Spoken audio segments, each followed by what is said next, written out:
What is going on, everybody? Welcome to episode number 6 of our off-season videos for the Big 12 Teambuilder Dynasty. We are kicking this one off with revealing you guys the custom recruits that made it. And we're going to be going over the storylines for some of these players, if they have one. Let's lead it off with Chad Masters, quarterback.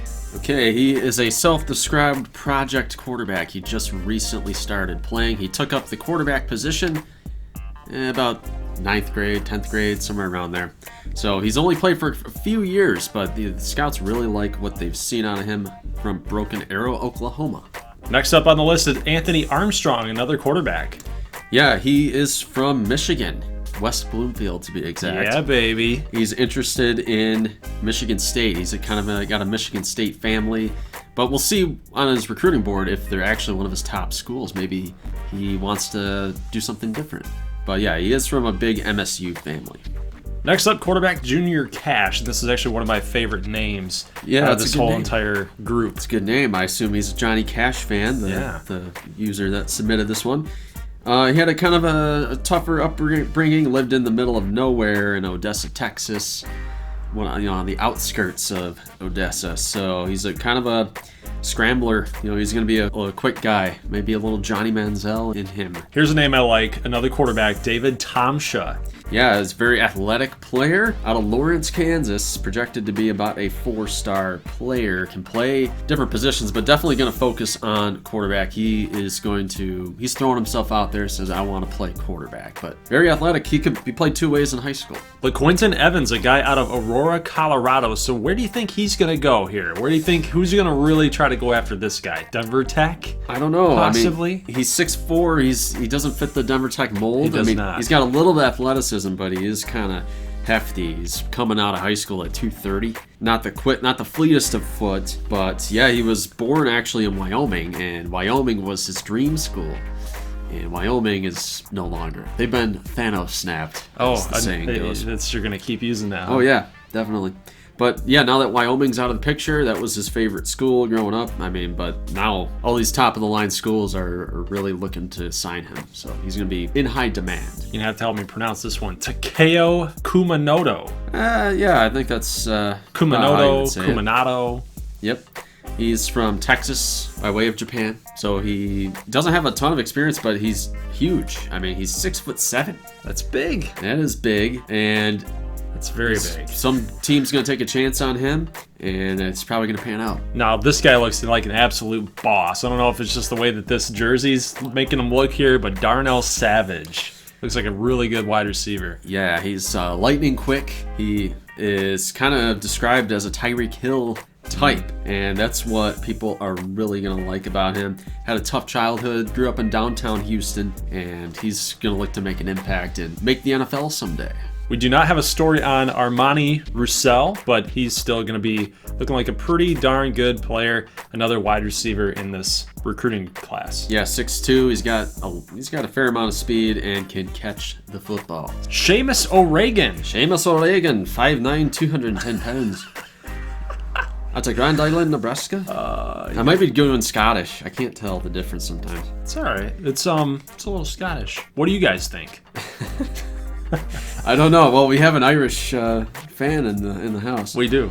So he does a lot of farm work nowadays. But yeah, he's built like a brick house. I mean, the guy he's got those farmer arms. But I mean, the guy's going to be a load to bring down. But he's only been playing football for 2 years. But with the recent success of Nebraska State, he kind of got him excited, the hometown team. So he's definitely going to be thinking about Nebraska State. Always trust an Irish person who is big and broad in a bar fight. Right. Talk a little bit about Keneal Mason.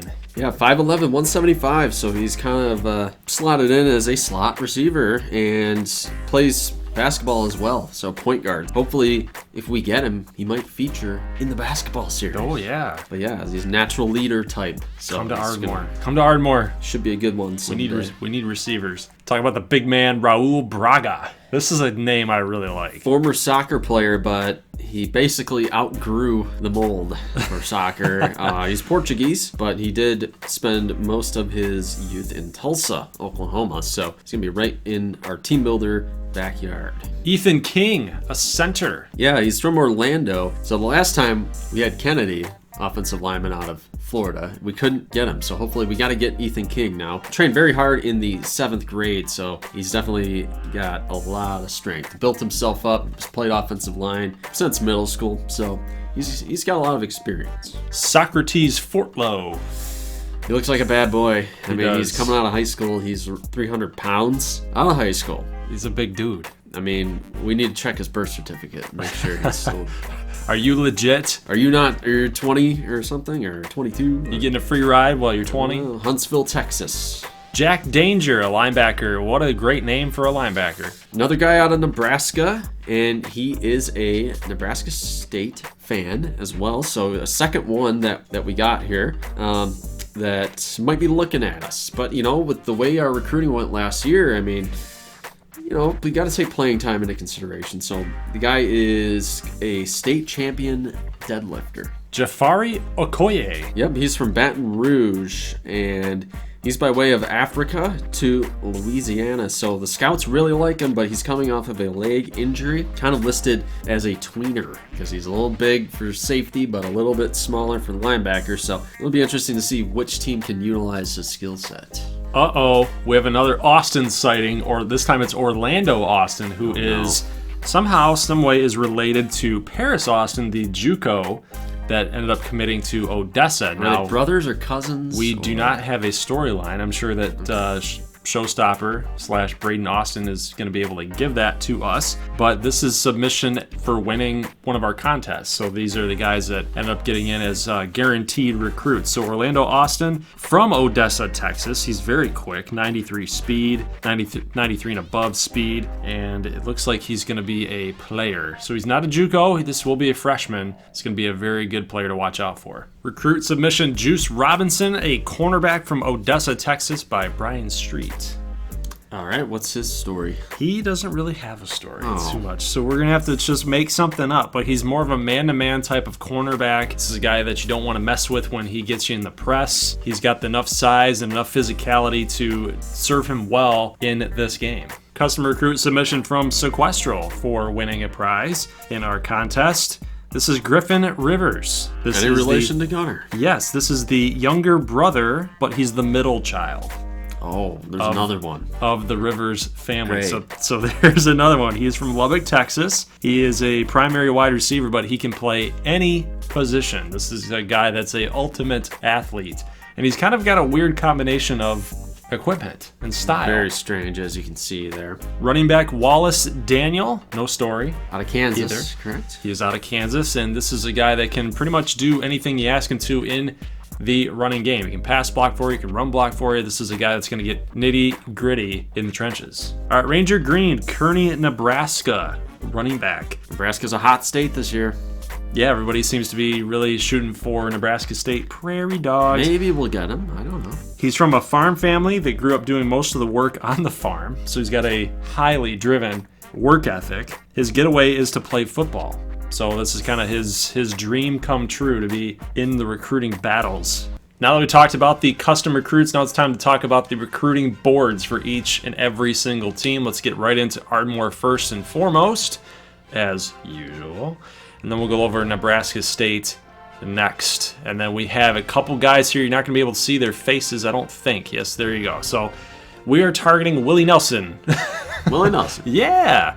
On the road again. Josh Miller, cornerback. Socrates Fortlow, Darnell Savage. So we're going after a few guys that we know for the custom recruits. But we're trying to hit the defense pretty heavily. We're not so much offensive line, but it is a position that we are looking at here a little bit. But quarterback you need to start thinking about the future after Stanfield. Yes, and we're looking at Chad Masters. Anthony Armstrong, yes, don't want to forget about him. There's a couple players here that I really, really like, and that being, I like Terrence Ross. He's sleepers. He's a sleeper. And when we look at a couple other guys here, again, a lot of cornerbacks, Brian Ford, Will Causey, and this guy, Babatunde Terrell. That's a great name. It's CPU generated too, but this is a guy that I actually really like, and just scouting him up a little bit. He's got that B speed, elusiveness, not so much. He looks like more of a possession type of receiver, and he is. This is going to be a good player for me. Hope that we get him early. Man, looking at Nebraska State's needs, we need some defensive help here. You need major and help. I currently don't have a strong safety targeted, but got a lot of cornerbacks. I got 4 on the board there, so there's always a way to finagle it. So as we see here, I'm looking at this guy out of Delaware, Tyler Dykes, and he's got us 3rd. This class is a little bit better. We stepped up in prestige. And I'm looking at a kicker out of Iowa. This dude likes us. We got Seamus O'Regan, and right now we are NA. What's the deal? He's from Grand Island. Who knows, man? Maybe you'll vault. You'll vault. I mean, he's looking at Stanford. He's got to have, he's got to be a really smart dude. There, Jack Danger. He's from Omaha. We're not on the board. And he's not even looking at you guys. He's looking at, he might be getting, kind of like, yeah, Nebraska State's pretty cool and all, but I'm getting talked at by USC, Georgia, Florida State. I mean, Jack, do the hip thing. Be a hipster. Go the other way. Yeah. We look at Jafari Okoye's board, and the Skeeters are in the lead, and he's from Baton Rouge, obviously, so good fit there. But we have him on our board, and looking down a little ways, looking for Ranger Green out of Kearney. And again, we're not on the board. So our local recruiting, Got a lot of work to do. I know, we talked about it. Them looking at us and being fans of the program, but where are they at? All right, let's check out ACU, and they got a really nice mix here. Starting off with LeQuinton Evans, who not really keen on the Big 12 right now. He likes some of the ACC. He's got a Pac-12 team or Pac-16 out there. At number 2 is Stanford and Ole Miss and SEC. So he's spread all over the board. Yeah, and some good guys on here on this board at middle linebacker, Simmons and Logan. Looking at some offensive line, they're going to need a tight end for next year. Jimmy Ireland's leaving. Nathan Stevens here at 3rd, and they also are trying to think quarterback long term, although they got Orpheus right now at quarterback. So, and hey, Socrates Fortlow. Speaking of Greek names, you go from Orpheus to Socrates. Man, well, hey, doesn't it work? ACU? Yeah. Spartans out there? Hey, Darnell Savage, looking at our teams. Our teams are hot on his board. McAllen, Midland, Odessa, then at ACU. So, see a lot of good names right there. There's your boy Willie Nelson. No. Keneal Mason out of Kansas City. Again, not... He's already... Keneal is going to be a tough get, man. He's already up to his top 3. Yeah, I think we'll make some moves on him, though. Things change a lot after the initial scouting period. So I think we'll make a move on him. Anthony Armstrong, again, not keen on the Big 12. Okay. Takeo wants Odessa State. He's from Southlake, so got to get him. Chad Masters, got to make a move on him. And then Russell Braga, I feel like Broken Arrow would be a good fit for him. Ethan King, might be a sleeper. I think he's going to pan out better than that, but Odessa and the Skeeters. Amarillo, with their new head coach, Brock Musselman, is going hard at their recruiting this season. Look who's up at the top. Griffin Rivers, a guy, like we said in the recruit reveal, can do it all. Play quarterback. A little bit. Just a little bit. Yeah, interesting that Little Rock is not on his board. So maybe he's either been hearing bad things from Gunner, or he knows that Gunner is not playing next year for the Battlehawks, right, and that he has no incentive to go to Little Rock. As far as I know, it's not like these two guys have beef with each other. They're brothers. Right. I mean, they grew up with each other for years. They know what each other's like. You would think that there would be a brotherly connection there when I go play with each other. But this guy can totally do everything that you ask him to. Running back, wide receiver, can play, like I said, throw a little bit. It's like the 70 overalls and the accuracy and the throw power. So he can do it all. And Amarillo really likes what he's going to be able to do for them. If they can grab him, they're number 6 right now on the board. Yeah. Max Field's a kicker. Darnell Savage is up there. Sam Dowdell. This dude he likes a lot of our teams. Yes, so definitely want to go after a big-time linebacker for this program. Darnell Savage would be a good fit for them. He's the number 1 wide receiver, and he's number 5. Amarillo's number 5 on his list. So that's a really good thing for Amarillo. Yeah. They need to capitalize on that big time. They need to get a guy like that. They want defensive line help in a big way. Yes. King, Clayton, Douglas, Allen, all looking at Amarillo. But it seems like we say that every year, though, for Amarillo. They're always trying to fix that offensive line and that defensive line. This is like a 2 or 3 year process that it's been for them. Right. And for whatever reason, it just doesn't seem to be working right now. Juice Robinson on the board for Amarillo. Broken Arrow has some pretty good depth here with their recruiting board. It's not going to wow you, but there are some pretty good players here up at the top. Socrates Fortlow being one of them. Their number one prospect. Yeah, and this dude Tyler Dykes, Jimmy Mark at defensive tackle. Broken Arrow could hit Ohio. They got some good high school connections out there, like this dude Chad Turner, Matt Rice out of Yukon, Oklahoma. So he wants to stay in town. Be a good get for Ardmore too. Orlando Austin, 6th on the board. So what's the deal with Orlando Austin? He's no Odessa State right now. Yeah, and you know what's funny is that he's got Ardmore at the number 4, and we're not even targeting him.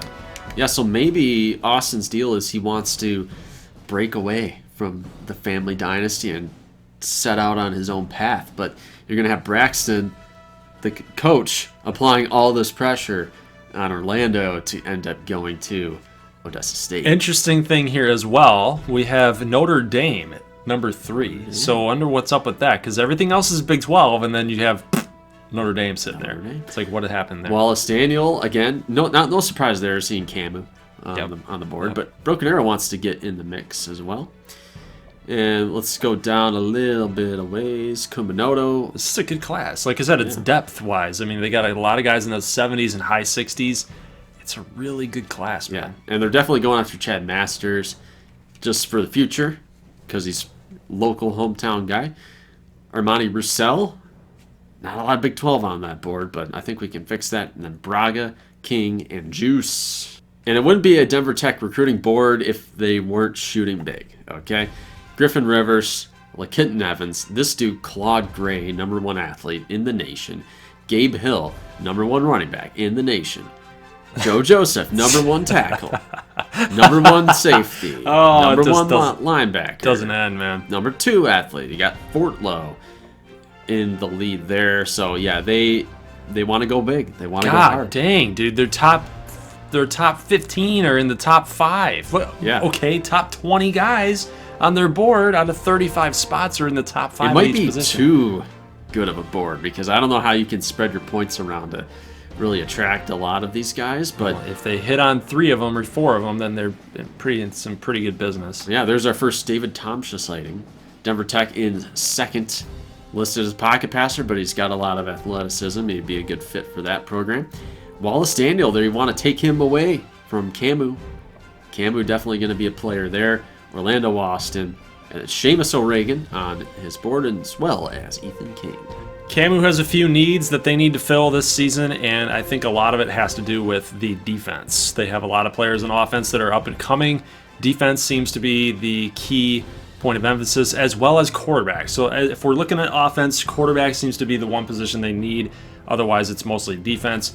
We've got Griffin Rivers up here, Evans, Tomsha. Tomsha would be a natural. He would be a natural in that offense for sure. We got linebacker Frank Larson, Justin Keith, a guard, Chad Turner, another tight end, Orlando Austin they're looking to add. I'm not sure if he would want to go. I mean, he's in the top 7 for them. Yeah, it's really deep though at Campbell. They don't really technically need a running back, but they do need a couple wide receivers in depth. But Derek Whitaker right there as well. A couple of quarterbacks too, and I wonder if they're happy with their cornerback situation. But yeah, quarterback is a spot that they want to address long term.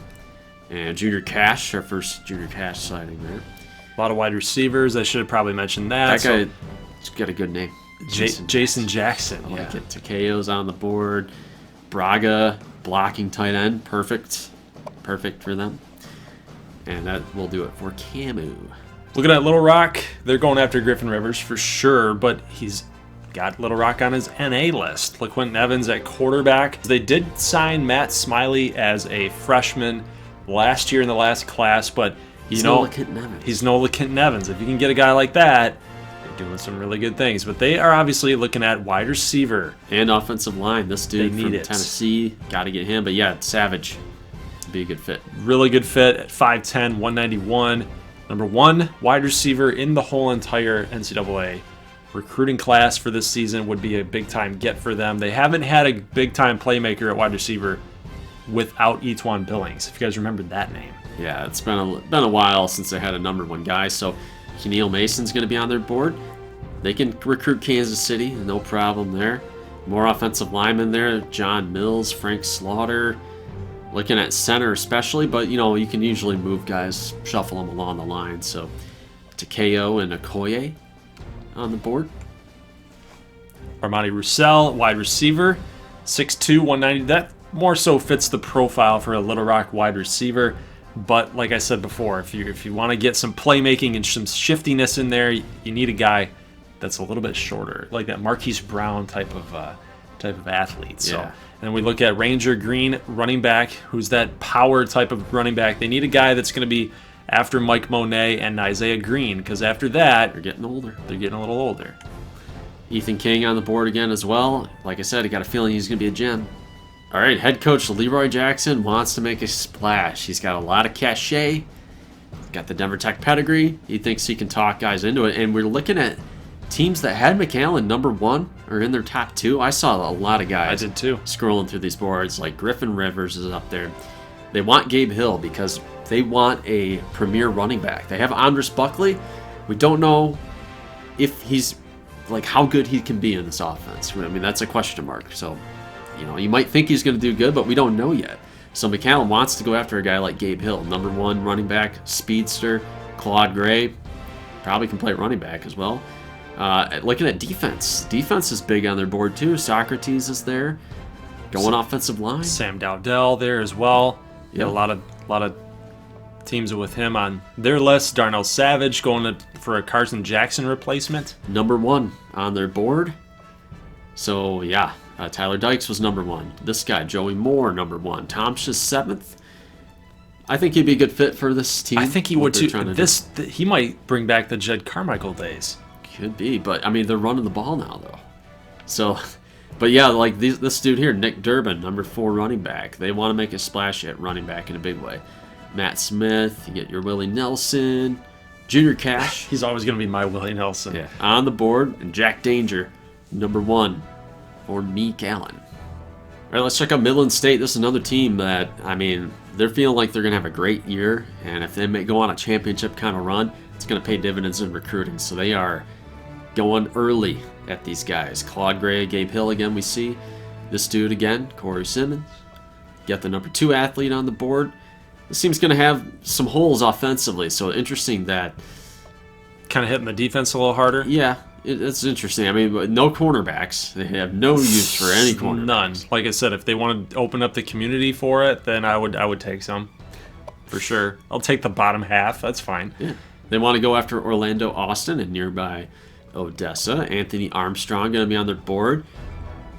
And down a little ways, that's going to do it. Some guys have Midland number 1 there, but should shape out to be a good class. It's a nice spread. After totally killing it last season with the number 1 recruiting class in all of the land, Odessa yet again is going after the top guys. We got Gabe Hill, Griffin Rivers, Claude Gray, Corey Simmons. They're going after all these top guys. Yeah, a lot of these guys currently have Odessa as NA, but Braxton Austin, the wide receiver coach / recruiting coordinator, is going to put his skills to the test. He thinks he's hot stuff. He thinks he can talk to these guys and get them going. God, this just reminds me so much of the LeVar Ball type of thing. Yeah. It really does to me. I mean, look at a guy like Darnell Savage would be great for this offense. But yeah, I like these guys. If they get all these guys, okay. Now we're talking. Well, now we're talking, but what are we talking about? Are we talking about how good that this team's going to be, or are we still going to be on the train of, are there sanctions coming for this program? Because how do you go 4-8 with the number 1 recruiting class? How do you do that? I don't know, but how do you do that? They're now on the upswing. And now you have this class, these people that are interested in Odessa now. Right. This is some things you got to talk about. Yeah, Orlando Austin here. I'm again really curious to see what the backstory is here with Orlando. Does not want to follow in his uncle's footsteps. Going down the board here, Junior Cash, number 1. He loves Odessa State. Takeo loves Odessa. Well, it's all in the name, right? Yeah. What's that? Cash. Oh, Cash. Oh, yeah, that's all in the name. More rumors floating around. Jafari Okoye. Skeeters got to fend off Braxton Austin Sr. So who's the pest? The Skeeters or Braxton? I've got all the dad jokes today. Yeah, you did. All the puns. Raul Braga on the board, as well as Juice Robinson out of the hometown. Taking a look at the Skeeters recruiting board, Griffin Rivers, it seems to be like a recurring thing. He's on a lot of our boards here, but it's like a can't-miss player. You got to throw your hat in there early to try to see if this guy's going to be interested. And if he's not, he's not. They'll pull off and allocate points elsewhere, but yeah, I'm you got to go after him. A lot of receivers. Yep. Darnell Savage, Hodges, O'Regan makes an appearance. So a lot of O-line. The play style is a tough sell, though. But maybe Shreveport really wants to open it up a little bit more. People are calling for LaDuca to make some changes because they can't keep doing the same thing over and over again. Well, we saw how Camu made some adjustments, and then look what happened there. So maybe the Skeeters are a little bit late to the party. Maybe there's a little arrogance going on there that they're just going to stick to that run game. But you know, you got to recruit the right players for that. You know, you can't always go after the most athletically gifted guys. They want to get to these big time programs that are going to be opening it up. And if the Skeeters don't open it up, then you can't really sell your program to them. They're not really getting too far away from their bread and butter, like Ryan Ashley, 286 center. They got this dude Elbert and Porter and Chase, Markart, Adams. These are some good players. I mean, you guys look, it's the number 2 guard. I mean, that's a legitimate number there. And then we look at like Ryan Ashley at center, he's number 9. So it's not like they're doing a terrible job. And he's interested amongst all these SEC teams. So it's not like the Skeeters don't have anything to work off of. It's just, again, how are you going to sell that program? And then you got Raul Braga would be a really good fit, but he seems to not be interested right now, but maybe that'll change during the season. Yep. Looking down here, see Ethan King at center, and that's going to be the last one for our guys. So pretty interesting recruiting boards, I would say. Probably one of the most, maybe the most talented that we've seen our boards in the last few years. So year 4 has got a lot to offer with recruiting. We'll have to just keep a tab on it and see how it goes. All right, guys, it is that time. The schedule reveals for all Big 12 teams. Let's start with Ardmore, the number 5 pre-rank team in the nation. We're taking on Arkansas State in a home opener, which should be an easy win. But you never know what could happen in college football. Any given Saturday, we're going to be hosting Oklahoma for the 1-1, the home and away split that we had. I think it was year number 2 that we played Oklahoma. Well, you play Oklahoma and Oklahoma State every other year. Yeah, okay. But yeah, last time you played Oklahoma was at Memorial Stadium, and now you get them at home. Yep, and then we're also going to be going on the road to Louisville. We had them at home. Yep, get the 1-1. Yep, and then week number 4, we get an off week, and then UCF is going to come to our place. I mean, they're going to give us a good game. UCF's always got a good program. Week 6, we open up against Amarillo, which should give us a tough test because we're going on the road to open up conference play. So that's going to be a little tough with Brock Musselman. He's always given us issues every time we play against him. Midland State coming to our place. Denver Tech, we get a bye week before we get to play Denver Tech and ACU. Back. That's a very good spot for an open date. Yeah, it's going to be a tough stretch. It's always a tough stretch for Ardmore late in the season. Getting Denver Tech, ACU, Broken Arrow, those are some big-time rivalry games. But then if you get past that, those are on the road, though. That's true, but if you get past that, you're in a good spot if you can take out Little Rock and Shreveport. So it should be a good season again for Ardmore. A lot of talent that has left us. I'm probably predicting an 8-4 finish. Let's check this out for Nebraska State. We're going to open the year at one of my favorite stadiums, very underrated, Research Stadium, against Oregon State in the Rodent Bowl. I was just going to say, there's something weird about this matchup. Yeah. Very weird. And then Bowl. We're going to play Nebraska again, and we're going to play them at home this year. Who's the starting quarterback? What's that? Who's the starting quarterback for Nebraska State this year? Well, we're going to talk about that in a little bit. But we're going to go have a road game at Toledo. Again, one of my favorite stadiums, the Glass Bowl. Very tough environment to play in. I'm looking forward to that. Always a tough date at Toledo. And then we're going to enter conference play with a little layup there against Ball State. Opening conference play with Broken Arrow. It's a tough one. I know. And then at ACU, we're going to play Shreveport for the first time in this dynasty. About freaking time. The Joke Bowl. Just kidding. I'm kidding. I always got to throw shade at the Prairie Dogs a little bit here now and then. Yep. Odessa State on the road. So Cameron Willis is going to get us at his place. Then we're going to have this tough closing stretch, Camu, Midland, Amarillo at Denver Tech as usual. So shout out to Tilly's Sports Sim. He's a subscriber, and if you guys go follow him on Twitter, you should do that. He ended up winning one of our prizes, which was the real-life college basketball bracket, and he got to pick who ACU was going to open the season against, and he chose Mississippi State. It's going to be a good matchup. Unranked Mississippi State. ACU coming into this game, about a 2-touchdown favorite, but you never know what's going to happen. Should be pretty fun. They're taking it a bit easier this year in the non-conference. It looks that way, man. They usually play really hard slate, but hey, Georgia State was like almost ranked last season, so I don't know how that happened, but their program on the upswing. But yeah, then they go UConn at ECU. ECU's Dowdy Ficklin Stadium. Tough. That's a pretty tough place to play sometimes when the fans get into it, but they should pass that test. Open conference play with Nebraska State, and a couple top teams there. McAllen, Ardmore. I see they're going to go at Odessa. That should be fun. Weak sauce. Camu and Uba. So, weak sauce. They get 4 ranked opponents, and they don't get their first ranked opponent till week 9. Ooh, man, ACU might be making a move this year. Amarillo seems to be going a little bit hard here with their schedule. Yeah, opening with BYU. Not going to be easy. They could go on the road to play their annual rivalry against New Mexico. You're going to host Middle Tennessee. And they get Stanford at home. And Stanford is looking pretty good this year. It's going to be a tough game for Amarillo, but they made a lot of noise last season. Yeah, they did. I'm definitely looking forward to that. Open with Ardmore. Going to go on the road, Shreveport, Odessa. And then week 11, going to have McAllen and Amarillo. That's the Brock Musselman Bowl. That'll be fun. You got a little rematch there. I wish they played Little Rock, though, so Bollinger could play Rivers. Didn't shake out that way.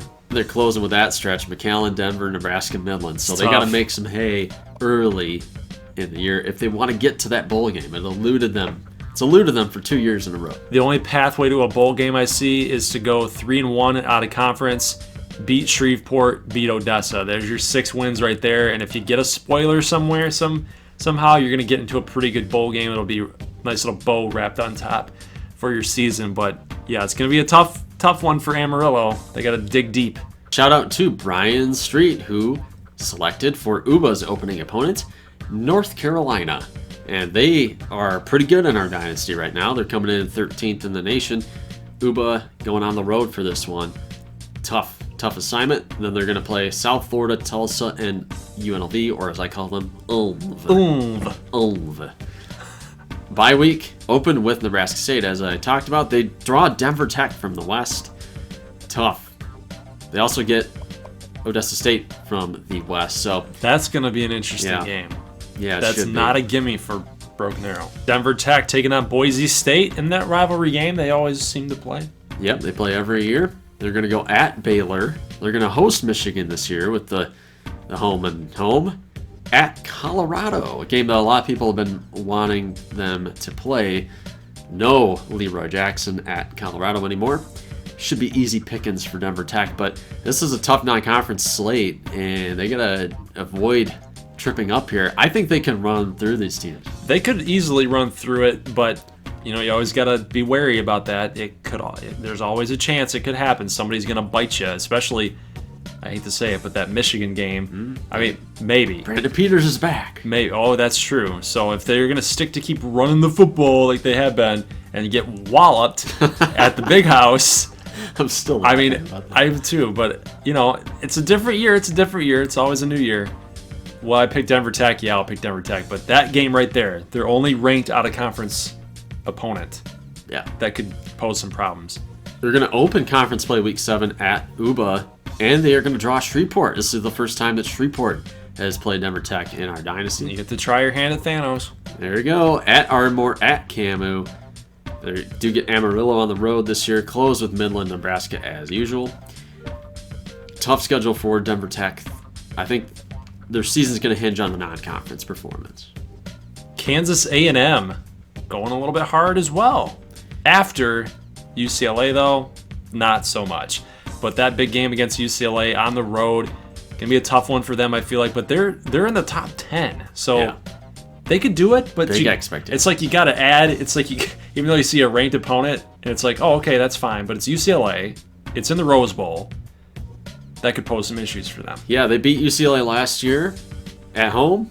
Then they're going to return the favor going on the road. They do host Arkansas this year, so they're going to rematch both of those schools, and then they play Central Michigan and UMass. It's a nice home stretch right there out of conference. Absolutely. And then they get the bye and then host Little Rock.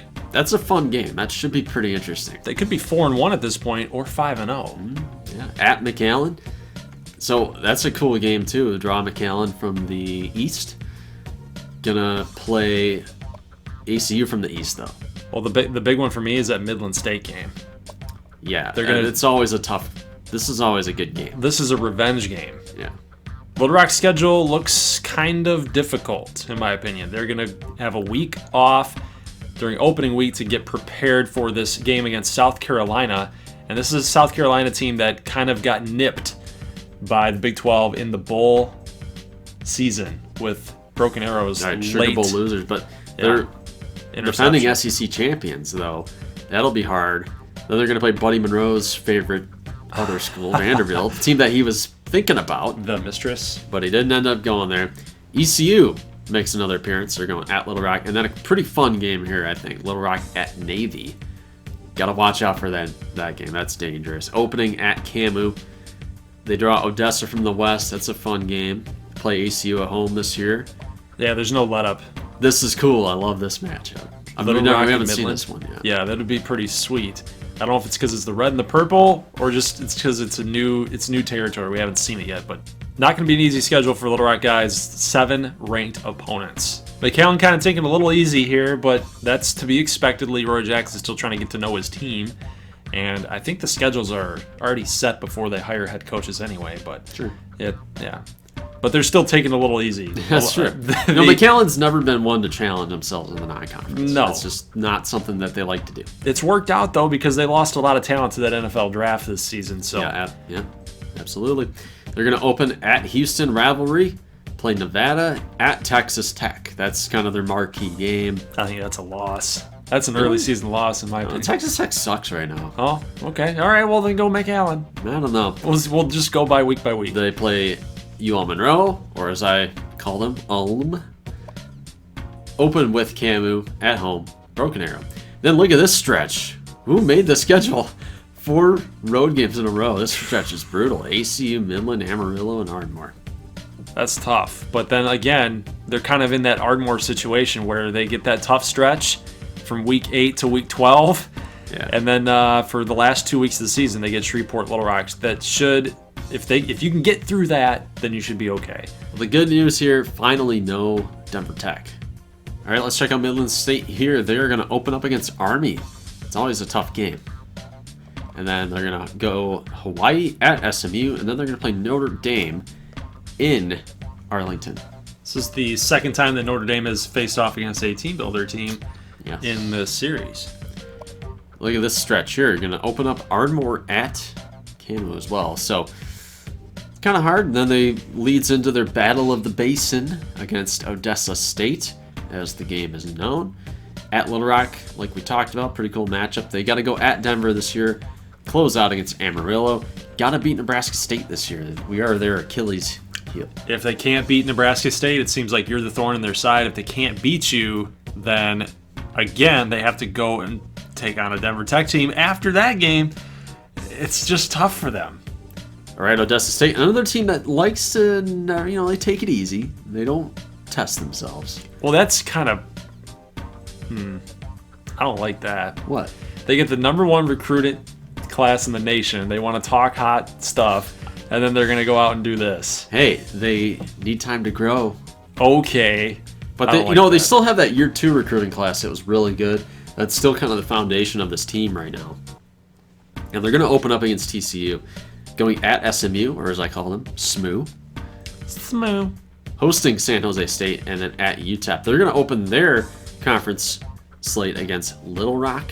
Going to play Amarillo. It's going to be Bollinger versus Willis. That'll be fun. That will be fun. We're definitely showing that game. I hope we can show it, yeah. Midland, Nebraska State, at Denver Tech. I want to see them take a shot at Denver Tech. Good Lord. Talk about teams that didn't have too much of a good break late in the season, I kind of feel for Odessa there. Yeah. But I guess they reap what they sow. The sins will come back at you here. They took it easy at the top. Now they're going to have to take on the meat of the Big 12 here at the very end. Denver Tech, ACU, Broken Arrow, Camu. Good luck. All right, so Shreveport. We talked about some teams that kind of take it easy a little bit. Shreveport, you can kind of give them a pass, I guess. They get a matchup against Ohio in week 2. Wake Forest, they go on the road. Southern Miss on the road is another rivalry game. South Alabama, and then they get a week off right before conference play, and they open up against Amarillo. So, last year they got off to a hot start. You could see the same thing. Yeah, and then once they get Denver Tech and then Nebraska State after that, it doesn't get easy. No. At all. After week 8 down to week 14, so for 6 weeks, it does not get easy at all. I mean, the Big 12 East is stacked. Let's check out the all Big 12 team here. Going to have Harkless Blair get the nod at the quarterback position. Interesting. Very interesting. Probably because he's that dual threat, and I think a lot of people are talking about him mixed with Leroy Jackson as getting that Drakeenan Timmons thing going on. It's a name that always seems to pop up in this dynasty, but for good measure, the guy won 2 Heismans. Okay. Yeah. The guy was crazy good. And we get Seidel Riggins, going to be the first player that I think he might be the only player for Shreveport being in the first team for all Big 12. And Isaiah Green, another running back, 92 overall junior. Going to be a good one. Yeah, Hushka and Irvin going to get the nod at receiver. David McBride is kind of an impact tight end. We don't have a lot of great tight ends in our conference. We really don't. And obviously, Gunnar Rivers likes to throw to his tight end here. There might be overhyping David McBride right now just because of what he did last season without wide receivers that were really any good for Little Rock. So, yeah, I mean, he's got the numbers, what he posted last season, but you got to think that there might be a rapport going on there between Rivers and McBride. A lot of experience to the offensive line. You got Zappa Nyrel, Duval, Lolatai, Backstrom, and Trichinger. All NFL. So, hey, we had a great NFL class this past year. This one will be up there. I mean, maybe not quite as good with the sheer volume that we had last season, but we'll have a lot of good players ready for the pros. A.O. Garrison, one of those guys. Joey Shonka, maybe one of those guys if he builds on his season last year. He actually lived up to the hype last season, finally. It took him 2 years. Yeah. Well, junior, that's the make or break season if you're really going to make an impact, and he did. Yeah, absolutely. Demetrius Rollins, Gumby, Tyler McKinney, Apollo Warren. Oh, there you go. Nice, baby. 89 overall junior. Let's get it, Apollo. Got that good coverage skills at outside linebacker. Love this guy. Only 82, but Truman Hamrick, very worthy of this honor there. Armand Hammer, 99 overall. Tough to beat him. Jabari London. Montarius Brothers got the experience. Warren Jones got the INTs last season. And Colt Schaefer representing Amarillo there. Satterthwaite and Vandermeer with Okafor as the return. As always, Okafor. Let's check out the second team. Gunnar Rivers leading that charge, and I would agree with that. 3,600 yards, 37-9. That's a good one. Whoops. I done goofed. He was in the draft. We'll make him somebody else. Brody Sadoff, Midland State. Derek Vandermeulen. Hey, Ardmore getting some love. And a couple Amber Wave offensive linemen. Amaya and Medina. 2 guys there that I like. Jeremiah Pope and Willie Grant. Love him. Kelvin Pruitt. Tyler Ralph. Yeah, man. All those sacks. 4.5 sacks last year. Jeez. Levi Jones, a USC transfer. And Mary Hayes Branson. Hey, he's a good player. Yeah, now he's stepping up, being the leader. Got Rodney Lawrence at linebacker. Zaire Sullivan. We've seen him for 3 years. Let's see what he can do this year. Elroy Palmer III. Connor Gatlin, who seems to get pushed around quite a bit. Yeah, but he elected to stay, so he could have went to the NFL draft, and now that he's decided to stay, then I think he's going to take that next step. He's going to learn how to tackle better. Jeremy Brathwaite. Man, Nebraska State's getting a lot of love here. Dragosevich, Klett, and Ulysses Neely. All right, the top 25 preseason defending national champion Florida State on the board. First, Ohio State's right up there with them. ACU not far behind, number 3. Yes, and I really like what ACU is going to be able to do this year, given the fact that they took it easy with the cupcake schedule their first 4 weeks of the year. Okay, you're coming in 5th. Yeah, 97 offense. This has got to do with our running backs, man. Our defense took a big hit last year. Yeah. 85, it's going to be a struggle. We're going to get into a lot of shootouts. But I think that the saving grace for us, run the football. I think Hicks has to put this team on his shoulder. He really does. He really does. Camu checking in 8th, which is interesting because you and Camu and Midland State, who we'll see at the bottom, kind of have, I would argue, the 3 weakest secondaries in the conference. Yes. I would say possibly behind Odessa, possibly behind Shreveport even. So it's going to be hard. Possibly behind me. Look at the special teams rating. Yeah, the kickers aren't any good. Right a D- for the Amber Wave. Yeah. Ouch. But we said we were going to edit some of the kickers. Yeah, I'm going to make them respectable. Yeah, that was an oversight. Well, I mean, we're going to do it. They lock in the ratings before. Right. Yeah, so if I change them right now, they're still going to show up as a D. Right. Denver Tech, number 10. I mean, they're coming in a little underrated. Dude, there's going to be so much hate. How is Denver Tech number 10? ACU 3, Ardmore 5. That's tough, man. It's a little tough. I think Denver Tech might wear that chip on their shoulder. Oh, yeah. Surprise some people. Something they haven't had before. You're right. Broken Arrow is coming in 11th. I think new head coach Todd Orlando, I think that's that's just a last season carryover. A bump. I don't really expect too much out of Broken Arrow this year. They're going to be a good team. They're not going to be a great team. They're not good in the Big 12 means 6-6. That's pretty much, yeah. Because we're so deep. Yeah. Gotta throw that out there. McAllen at 14. I like that spot. I would swap them in Broken Arrow if it were me. Okay. That's fair. Midland State 25th. I think Midland is way underrated. Yeah, we looked at that roster in the previous videos. There's no way they're 25 and Broken Arrow 11. No. Okay. I didn't even realize that Midland was that far down. I would swap Midland and Broken Arrow now. Yeah. That's ridiculous. 25? No, they're probably a top 10 team. I would agree with that. Let's see who's on the periphery here of the top 25. Oh, yeah, Nebraska State, baby. 40th.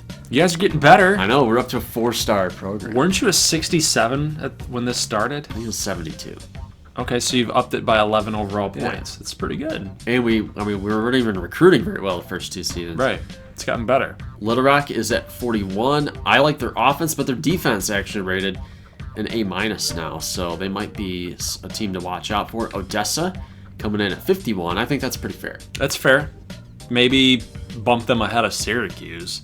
That's a little garbage, in my opinion, but okay. Shreveport, 54th. Yeah. That's what I was talking about, Georgia State. Oh, they're getting better. They're getting better.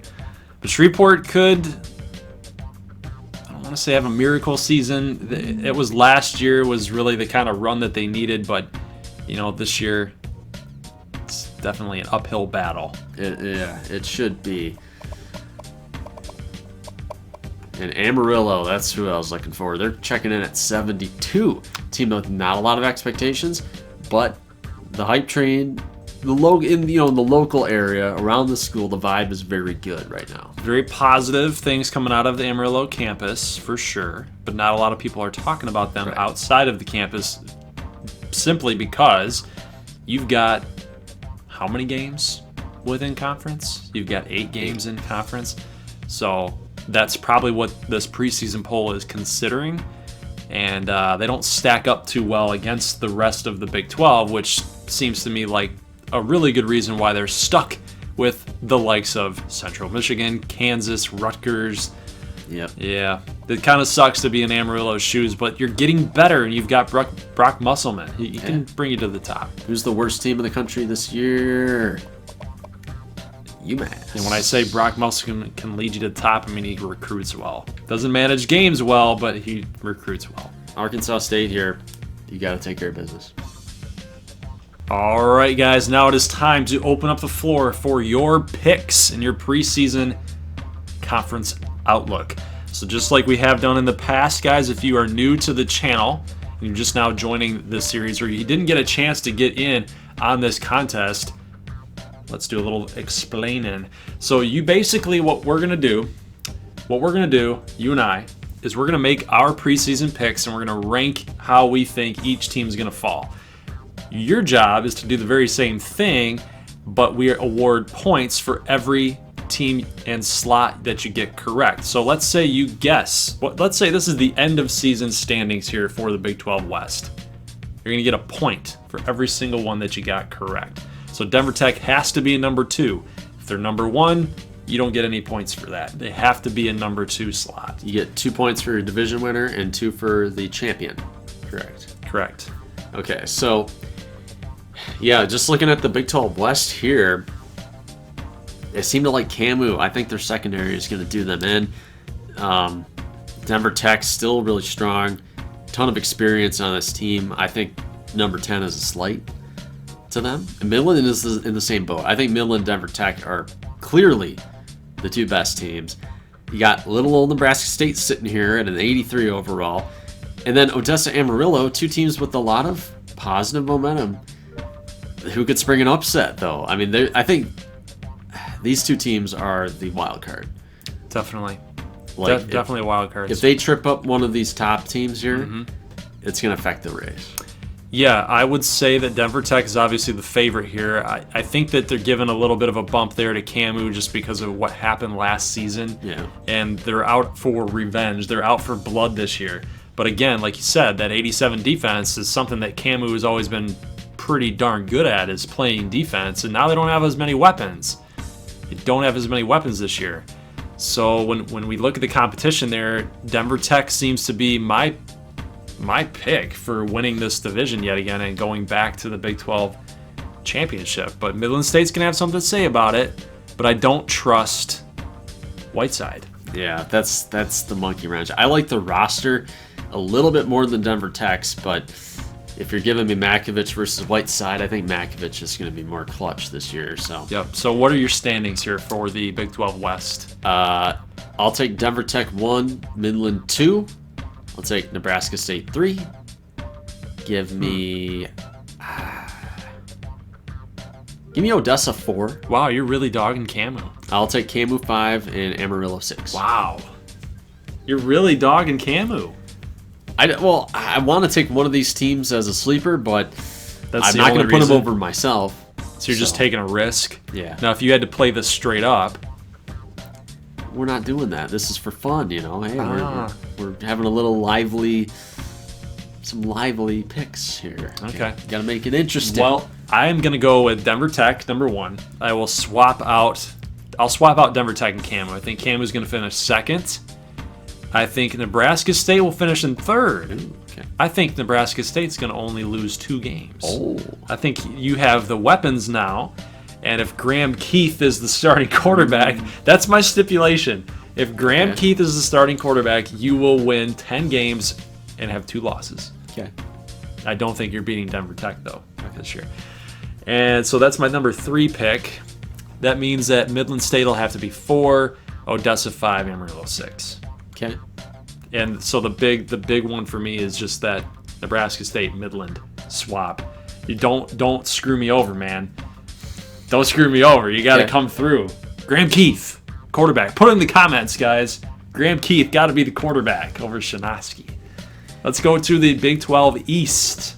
Let's take a look here. They like ACU. Ardmore finishing 2nd. That might be. I don't know why they like us so much. They do it every year. Okay. I just can't come through? Is that my biggest thing? We're always predicted to go number 2. I don't know. They're going off the rankings, the computer rankings, I guess. But Broken Arrow, McAllen, then Little Rock, and then Shreveport. I'm going to take ACU 1. I think this is their year. I'm going to take Ardmore 2. Yeah. I think he'll finish 2nd. I think he'll have a good year. McAllen should finish 3rd. I agree with that. Then after that, it gets a little dicey. I think Little Rock's going to rebound this season. I think Gunnar Rivers is going to lead them to some big quality wins. Maybe they tie McAllen. I don't know. I think Little Rock's probably like a 5-3 kind of team in conference. And then 5th is going to be Shreve. Shreveport will be fifth. Six will be Shreve.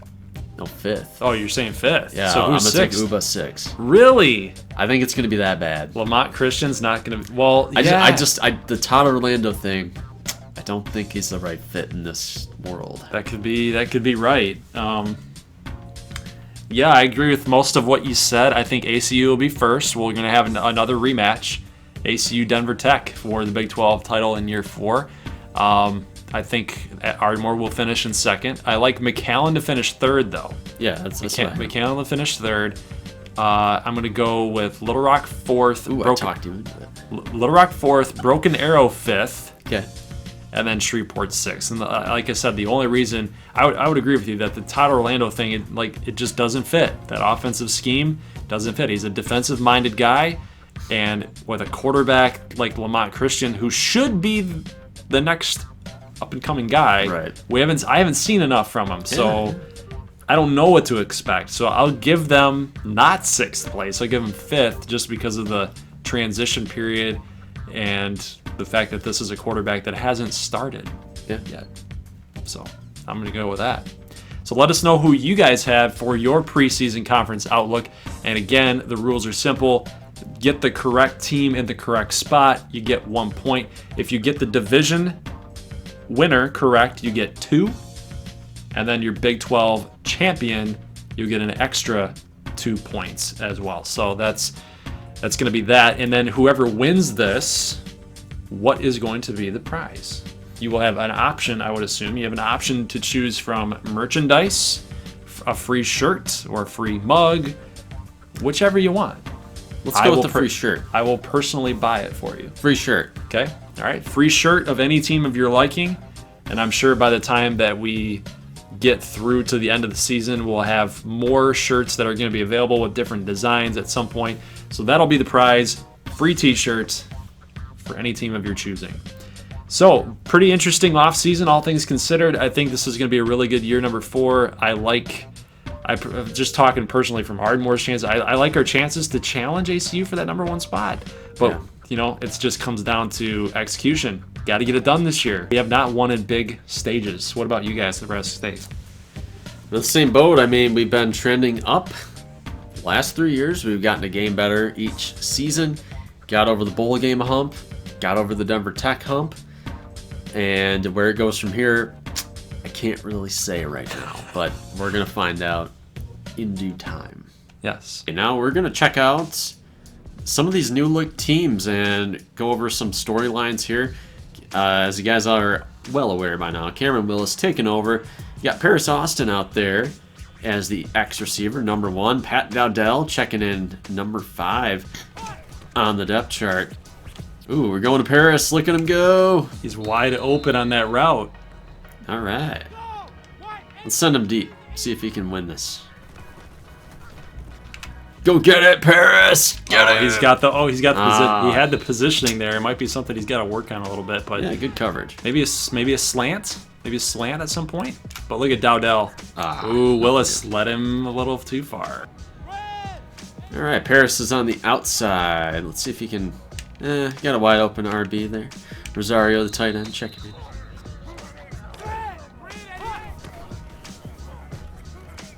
Come on! I'm just forcing it. Make Paris. A play! Oh, look at that. He had position again.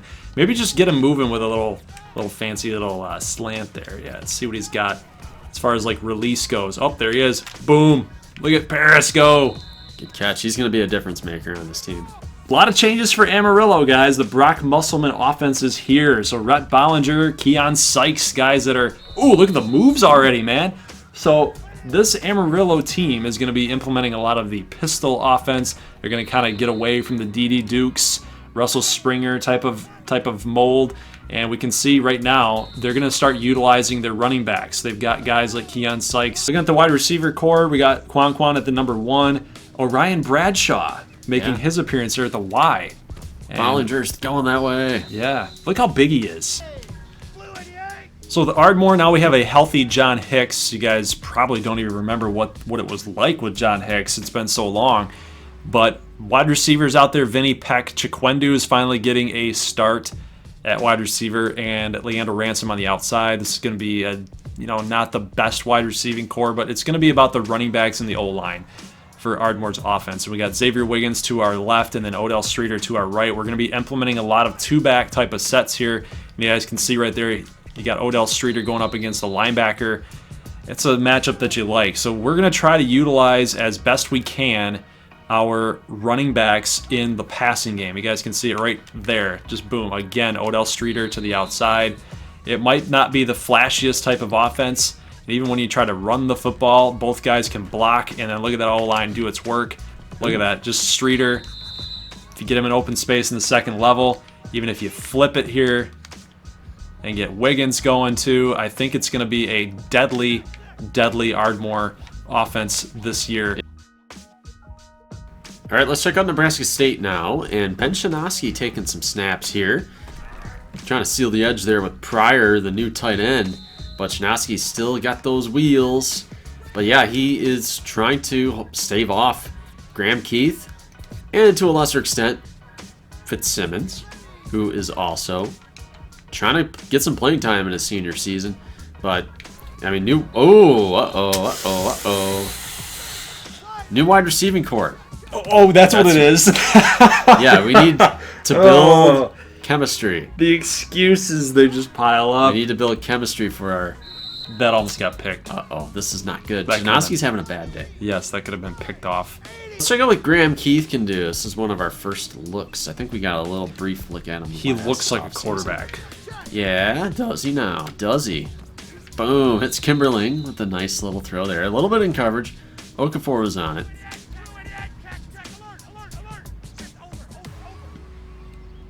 You need a deep throw if this guy comes this way. Oh, look at this. We got Vivaldi deep, but he's going to Pryor. Can he hit him? Or Oh, Joseph. it's Cody Joseph. Well, he Good hit him. defensive play. He hit him in the hands. All right, we're going to run a pass play here with our two new receivers, Smith and Anderson, out there. Let's see if Keith can go deep into coverage, but Vivaldi goes up and gets it. He lets his wide receivers make plays. Who do you have there? Smith, maybe? Woo! Come on. Ah! Gotta get that throw out a little bit earlier. He's got that matchup on that linebacker right there. That needs to be thrown right about now. Yep. And no way. This is why I don't get how you play this game. How does that look open to you? Okay. But, like, Right it's so there. tight. I don't That want to right make there. that throw. I do never want to make that throw. But look at that, man. Graham Keith making those types of throws. And he's athletic. And he can run a little bit. Oh! Since you love to throw off your back foot. Yeah. And Let's send Anderson deep, see if he can beat him. Who's 52 out? right there. Look at these throws, man. He's hitting all your receivers in the hands. They just got to catch it. Oh, yeah. That's why they practice. Nah, Keith throws the ball. He doesn't throw a very good catchable ball. Oh, is that what it is? Oh my god. All right, so now that we've previewed the preseason outlook for the conference standings, we're going to go over week number 1. And as far as upload schedule, guys, today is Wednesday. We're taking Saturday off. There will not be a Saturday upload. So you guys will have a lot of time to kind of go over this video and take a look at the rosters and say, hey, this is kind of who I like. This is kind of where I want to make my picks at and my conference picks, so on and so forth. And we got some other things that we got to get prepared for year number 4 as well, including the website and getting that all situated and ready to go. So for upload schedule, we're going to have week number 1, part 1 on Friday. Not this Friday, since we have Saturday off. Next Friday will be part 1, week 1. And then Saturday, so the next day, Friday, Saturday, will be week 1, part 2. So let's go over week number 1 previews, guys. Army against Midland State. Well, first game of the year, so we don't have any numbers to go off of. Army running the triple option, always going to be difficult.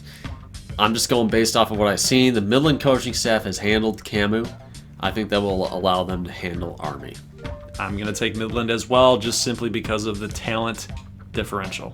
Kansas A&M at UCLA, like we talked about, this is a kind of a tougher matchup for Camu, but it's a matchup that we know that in that locker room, they know that they need it. They really need this W, even though it's a hostile environment. It's going to be tough for them. If you can get this W against UCLA, you're already on the right track in order for that Big 12 championship appearance, something that got stolen from them last year. So this game right here seems to be the one that they circled outside of the Midland State game later on in the year that says, this is the one that we need right here. Set the tone early. Yeah, I'm going to go with UCLA here. Ouch. I'm looking at... God, you're dogging Camus so much this year. I want to believe in Camus. They were my team last year. I was pulling for them. I picked Midland last year to win the West, but I thought Camus was going to be a legit contender. I would like to see them do it this season, but... I mean, outside of Nebraska State. But I'm just looking at the defensive rating as a B right now. Their defense took some hits in the offseason with graduation. I think UCLA is going to be ready offensively. I think they're going to win. I'm going to go with Kansas A&M. I just like the running game. I like the fact that Jace Freeman is one of the best quarterbacks in the NCAA. Keep in mind. Yes. Keep in mind. Heisman contender, sleeper. Very much a Heisman contender. And that running game with guys like Diego Dobbs and Doug Flores and Jameel Carter. Like, it's a good three-headed monster here. Even with the loss of Aurelio Boggs and Jake Fritz, it's going to be a pretty decent team. And they've got wide receivers that can catch the football and stretch the field deep. So defense, yes, missing some players, but offense is top-notch. Ooh, pretty cool game right here. TCU Odessa State. One of the harder teams Odessa State has faced in their non-conference schedule to date here. Texas Showdown. Who you got? Cameron Willis debut.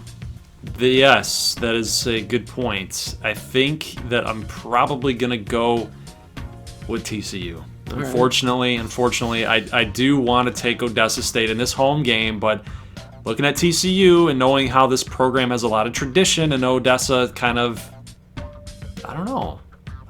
They got a lot of, it's like one of those deals, and I'm trying to come up with examples on the fly, but it's one of those deals where these teams that kind of start off, in the preseason, like we're really hot and everybody's talking about us and things are going heavy and things are going hard, and then you get TCU and they come out and they blow you out. So you see that in baseball a lot, I've noticed. The Cincinnati Reds? Yeah. Yeah, what's up with that? And I'm a Reds. I like the Reds, and look what they're doing. That's not jack diddly squat. Yeah. So this is kind of a Cincinnati Reds situation, and I like TCU. I think they're going to get it done. Cameron Willis hasn't really shown, as much as people love him, he hasn't really shown outside of the Midland State last Hail Mary type of throw. He hasn't shown the propensity to win the big one or to put a team on his back. So maybe that senior leadership will help a young Odessa squad, but I'm going TCU. I'm going to take Odessa. I think Cameron Willis is going to play his tail off here. Give me 390 yards passing. Oh! All right, BYU against Amarillo. This is a tough matchup for Amarillo, but I think they're ready for it. I do. I think that they're ready for it. I think Musselman has a lot of things to prove about himself as a head coach. I think Rhett Bollinger has a lot to prove as a quarterback in this NCAA. And I think that they're going to come out just firing all cylinders. They've got a good running game. Wide receivers are taking the next step as well. And that defense, that young defensive line, they got some players there too. I like Amarillo to win their home opener. I'm on the same page. I think Bollinger, I think the quarterback transfers are going to make a big impact for their schools this year. Kind of turn things around. And it should be pretty close. This is going to be like 23-20 kind of game. Amarillo's going to sneak by. New offense. Broken Arrow coming into this game. Bryan Street, you wanted it. Here it is. They look overmatched to me in this game. I got to see what Lamont Christian can do in a game situation before I commit to Uba. I think Uba's going to crash hard this year. I just really do. Coming off a Big 12 championship. It's a legacy ranking from last season. UNC is going to win. I like North Carolina in this one as well. It's just one of those games, like we've talked about, where, teams that get highly talked about in the preseason are just going to crash and burn. And I don't think they're going to do as bad as you think they will this year, but they're not going to win this game. It's going to be UNC all the way. This was a team that was in the national title talk last year and just didn't get it done in the conference championship game against Florida State. Yeah. That's the type of caliber team we're talking about here. So no, Uba's not going to win this game, and Lamont Christian is not going to put the team on the back. I hate to say it. Oh, baby. Arkansas State. I'm trying to hype this game up. Well, they came into the season ranked 125 out of 126. Although there's a lot of parity, so I don't think Arkansas State's that terrible.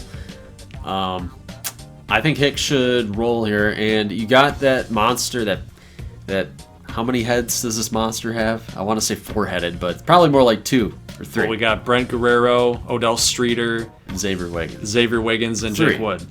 Okay, 4. I was right. 4-headed monster at running back. You guys win. Easy. Running away. Ooh, good pun. Ooh, challenge. This is a big challenge. The Roden Bowl. Yeah. Going on the road to Reeser Stadium. Dude, that's going to be hard. That's a tough place to play. It can be. Oregon State's fallen on some hard times in real life, but hey, A- defensive rating. Going up against that, we don't know who the quarterback's going to be. But I would have to assume it's going to be Shinosky. But you might see Graham Keith show up in this game because we talked about the reason he had a redshirt last year. He was behind on the terminology and the playbook, and the coaching staff didn't feel he was ready. He's got a whole season under his belt. Maybe we see some Graham Keith in this game. I don't know how to analyze that. I really don't. I want to see Graham Keith throw the football. He's got to sling it, man. You need to change this offense. You need to get it done with Graham Keith at quarterback. A lot of people are calling for your head, man. In the comment section, they're like, get Graham Keith the ball. Yeah. If Graham Keith starts, you'll win this game. Okay. This will be one of your losses. Of the 10-2. Of the 10-2, this will be one of your losses if Graham Keith does not play. Okay. Shinosky, roll it out to the right. Roll it out to the left. Yeah. Toss it up the toss it back up the middle to Cody Joseph. Okay. Or bomb it deep to you don't have Yarborough Swan anymore, so should be fun. Yeah. Should be fun. Give me Gansu. Give me Oregon State. Mississippi State at ACU, one of the kickoff games for college football in this season. Yeah, rated as an A. So even though they're unranked, I feel like it could push ACU. I'm going to take ACU, though, because they're just so dang talented. And I think Joe Russell's going to play himself into the Heisman mix. We got a lot of quarterbacks that can do it. I mean, we've won 3 Heismans in a row. I see no reason why we're not going to win one this year. With the quarterback talent in this league, Russell makes his appearance and his debut this season. Gets a bang. Offense reigns supreme in the Big 12 for this Teambuilder conference. And basically, I think that's going to be the story for this game. Yes, Mississippi State has a good defense, but you know what? Like you just said, ACU is extremely talented on both sides of the football. And Joe Russell might be the guy. So the quarterbacks that have not gotten it done for ACU, Robert Bishop was probably the safest bet in order to get it done for the team and just didn't. I think if he had another year under his belt, he probably would have. But they've had a different quarterback every single season, and now that Joe Russell's here, he's been in the system for quite a long time. Yeah. And I think that he and Coach DeLoach are on the same page. Joe Russell, I think he gets it done. I think he's gonna have a huge game. And has ACU ever lost these kind of games? They've never lost these kind of games. They should handle them here. All right, guys, so now is time to open the picks up as well. Just to let you guys know, on the website, you can go to goldglovergaming.com and go to the NCAA Football 14 section, where you will be able to make your picks at the Pick Center. So make sure you click on that, and then there will be a Google Forms. You guys can select each and every winner for you guys for week number 1. Obviously, this is open now, and you guys can edit your picks before Friday. Not this Friday, because we're off again, like I mentioned, but next Friday, the games will lock.